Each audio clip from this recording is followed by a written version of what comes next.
chapter 4, verse 1 and verse 2, that Jesus Christ is the author and the finisher of your faith. Just believe the Lord Jesus Christ, because He's the author and the finisher of your faith. Believe and accept the Lord Jesus Christ as your personal Lord and Savior. Repent of your sin. The word repentance means metanoia.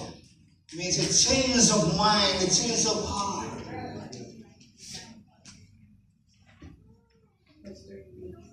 And accept the Lord Jesus Christ as your personal Lord and Savior.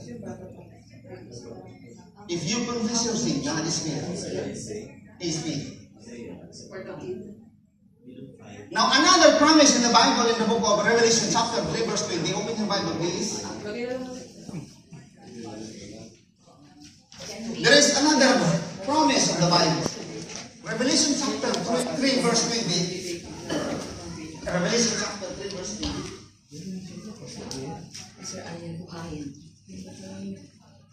Kung nakita niyo na po, it's written all together.